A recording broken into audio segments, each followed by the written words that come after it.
শিলিগুড়ি শহরে গণেশ পুজোর প্রস্তুতি তুঙ্গে।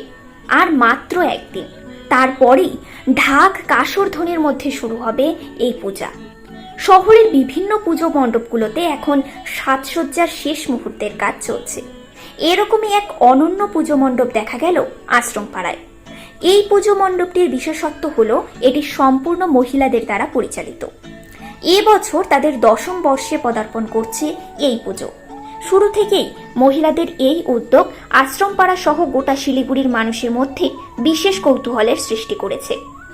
আগামীকাল বিকেলে পুজোর উদ্বোধন হবে, তখনই জনসমাগমে ভরে উঠবে মণ্ডপ এলাকা। প্যান্ডেল ইতিমধ্যেই চোখ ধাঁধানো আলোকসজ্জায় সেজে উঠেছে। এই বছর পুজোর থিম নিয়ে রয়েছে আলাদা আকর্ষণ। ভক্তরা অধীর আগ্রহে অপেক্ষা করছেন প্যান্ডেলের থিম আর প্রতিমার নান্দনিক সৌন্দর্য উপভোগ করার জন্য। গণেশ পূজার এই আয়োজন শুধুমাত্র ধর্মীয় আচার অনুষ্ঠান নয়, পাশাপাশি সামাজিক বন্ধনেরও প্রতীক। তাই শিলিগুড়ির মানুষ এই পুজোর অংশীদার হতে প্রস্তুত আর অপেক্ষা করছেন শুধু উদ্বোধনের। উৎসবের আনন্দ উপভোগ করতে সবাই তৈরি, আর সেই আনন্দের ঢেউ ছড়িয়ে পড়বে শিলিগুড়ির প্রতিটি কোণে। Bureau report, news prime time.